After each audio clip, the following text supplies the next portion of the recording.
Masih bersama kami di Presisi Siang. Kita ke berita mancanegara. Bank Sentral Amerika Serikat atau Federal Reserve akhirnya menurunkan suku bunga acuan. Perubahan pertama dalam setahun lebih, perubahan suku bunga terjadi di saat beragam indikator ekonomi mengisyaratkan iklim usaha dengan suku bunga tinggi mencekik dunia usaha dan konsumen. Dan mari kita simak laporan Nova Purwadi dari VOA.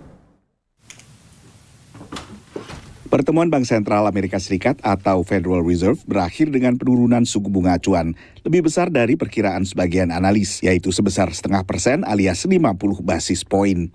This decision reflects our growing confidence that with an appropriate recalibration of our policy stance, strength in the labor market can be maintained in a context of moderate growth and inflation moving sustainably down to 2%. Mengenai langkah selanjutnya, Kepala The Fed mengatakan tetap akan mengacu pada data seputar inflasi dan ketenagakerjaan. We know that it is time to recalibrate our policy to something that is more appropriate given the progress on inflation and on employment moving to a more sustainable level. So the balance of risks are now even. And this is the beginning of that process. I mentioned the direction of which is toward a sense of neutral. Ini adalah penurunan suku bunga pertama sejak awal pandemi COVID pada 2020.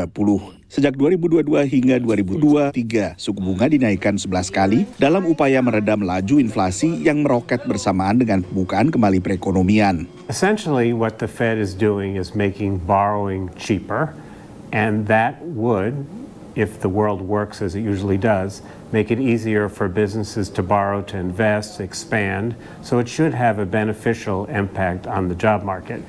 There are a lot of questions, though, about how sensitive the economy is to interest rates right now.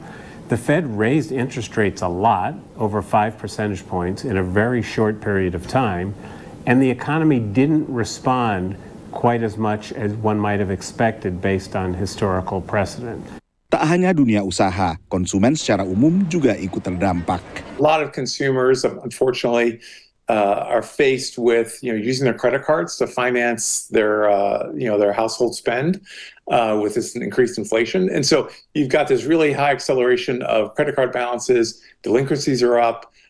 Interest rates for credit card balances have kind of gone from 16 to 20% in the last few years, and so that would give immediate relief. It doesn't have a huge impact on things like mortgages, where most of those are long-term, for most people with mortgages already. For younger folks, for people looking for their new home, their first homes, mortgages are already kind of baking in some cuts. In the last 30 days, the 30-year fixed mortgage rate average has decreased from roughly 7.3 to 6.3. Selanjutnya, The Fed akan bertemu 2 kali lagi sebelum akhir tahun 2024, yaitu pada November lalu Desember. Pertemuan berikutnya pada November akan berlangsung 6 hingga 7 November, sehari setelah Pilpres AS. Dari Washington DC, saya Nova Purwadi dan tim VOA. Ketegangan meningkat di Lebanon, negara di perbatasan utara Israel, setelah peledakan secara bersamaan pager dan alat komunikasi lain milik anggota kelompok Hizbullah. Indonesia yang sejak awal Agustus menetapkan status siaga 1 untuk Lebanon melanjutkan evakuasi warga. Dan mari kita simak laporan Virginia Gunawan dari tim VOA.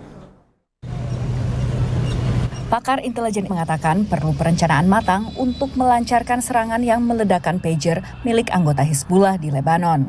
There is lithium inside pagers, there's lithium batteries, those can be made to explode.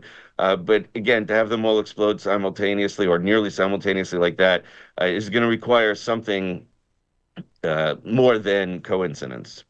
Kemungkinan besar bahan peledak dimasukkan ke pager saat proses produksinya. In order to get this kind of wounds, you need to have between 1 to 2 grams of a type of explosives, which is not a big technological issue. You just need to open the beeper. Once again, it's a whole supply chain. You need to open the beeper to put a very not sensitive explosive that it will not get operated in the time that you don't want it to operate, and a small operational card that can get commands from the outside. If we all remember how beeper is working, you just send some kind of message from a communication tower and it's spread all over. Menurut Hizbullah, pager ini dipesan dari perusahaan Taiwan bernama Gold Apollo. Tapi menurut Gold Apollo, pembuatnya adalah produsen Hungaria, BAC Consulting. Hizbullah menyalahkan Israel atas peledakan ini dan mengancam pembalasan. Pejabat AS mengatakan tidak tahu-menahu mengenai operasi intelijen menyasar alat komunikasi dan tetap menekankan perlunya pendekatan diplomatik untuk meredakan konflik antara Israel dan Hizbullah. Sehari setelah serangan yang meledakkan pager milik anggota Hizbullah, serangan gelombang kedua terjadi dan menyasar walkie-talkie. Israel sendiri tidak secara eksplisit menyebut bahwa mereka bertanggung jawab atas serangan terhadap alat-alat komunikasi ini, namun menyebut perang telah memasuki fase yang baru.